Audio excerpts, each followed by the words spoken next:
Hi class, this is Mr. Morris, and we are going to talk about periodic trends, unit 1.7. A lot of this will be review, but maybe not all of it, probably not all of it, and it's useful review.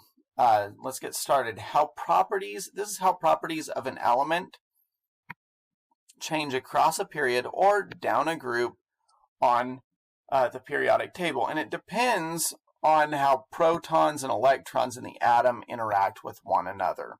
So this goes back to Coulombic forces of attraction, that very first page on the electron configuration notes. We're first going to talk about shielding and effective nuclear charge and how those impact periodic trends.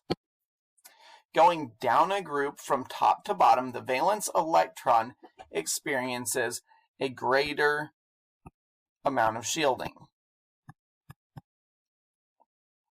A greater amount of shielding from chiral electrons. And that makes sense that it would be a greater amount of shielding because we have new energy levels, and every time you get a new energy level, there's something between that outer layer of electrons and the nucleus, shielding it from feeling the full effective nuclear charge.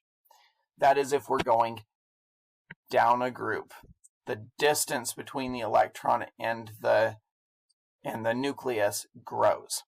As we're going across a period from left to right, the valence electron experiences the same amount of shielding from the core electrons and greater effective nuclear charge because we get more protons. We're going to use this reasoning to explain it, and it is in order of importance. All of the trends can be summed up in this flowchart, so I hope you pay attention and get the gist of the flowchart. When you're comparing anything in periodic trends, the very first thing we need to think about is the number of energy levels.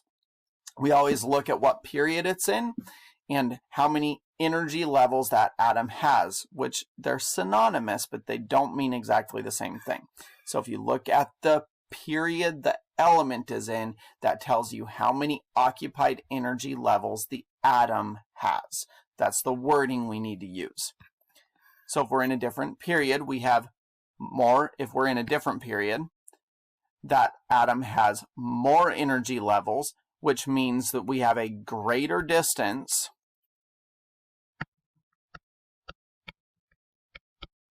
larger distance between the nucleus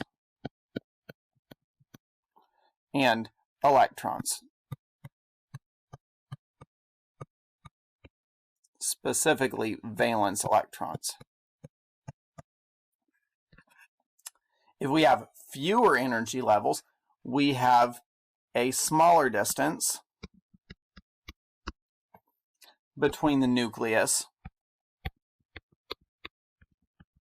and I'm just going to abbreviate valence electrons. All right, that's if we have a different number of energy levels. What if we have the same number of energy levels? Then we go this way. The next thing, the second thing we compare is the number of protons in the nucleus. So if you got the same number of energy levels in the same period, we're just going to look at the different atomic numbers. If it's different, we want to know if it's more or less. If you have more protons, then that means we have a stronger attraction between the nucleus and the valence electrons. In fact, with all electrons, this doesn't only affect the valence electrons, it actually affects the core electrons as well. If you have more protons, the core electrons and the valence electrons are all more attracted to the nucleus because we have a greater positive charge pulling in the oppositely charged negative electrons. So there's a stronger attraction, and that impacts the periodic trends. If we have fewer protons, it's going to be the opposite. We have a weaker attraction between the nucleus and the valence electrons. In fact, with all electrons.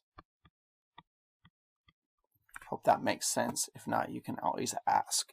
Okay. If we don't have a different number of protons, those are the same too.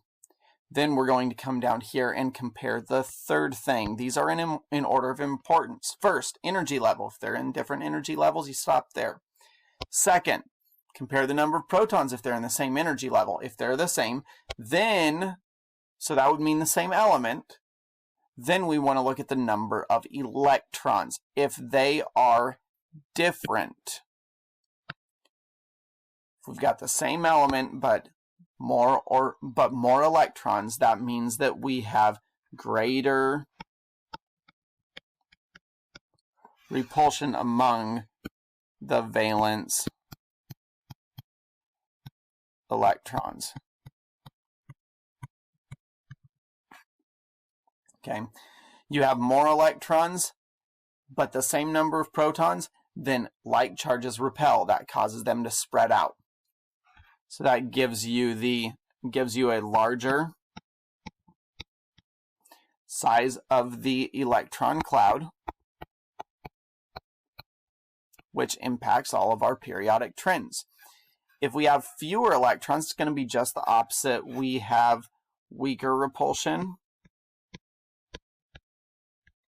among the valence electrons.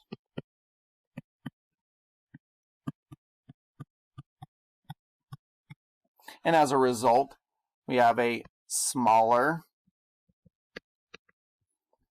electron cloud,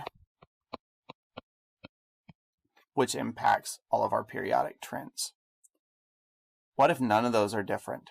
If we have the same number of electrons and the same number of energy levels and the same number of protons, we have the same energy levels, protons, and electrons. That's the exact same element, even if the number of neutrons are different. If the number of neutrons are different, it's just isotopes, and the neutrons do not impact periodic trends, only protons and electrons, because they're the charged particles that will cause a greater or a lesser attraction. Neutral particles don't impact the attraction they have for each other, so that doesn't change the ionization energy or the atomic radius or any of our periodic trends. I'm going to pause the video here. The next video will go into a little bit more detail on why and also how these impact the specific periodic trends.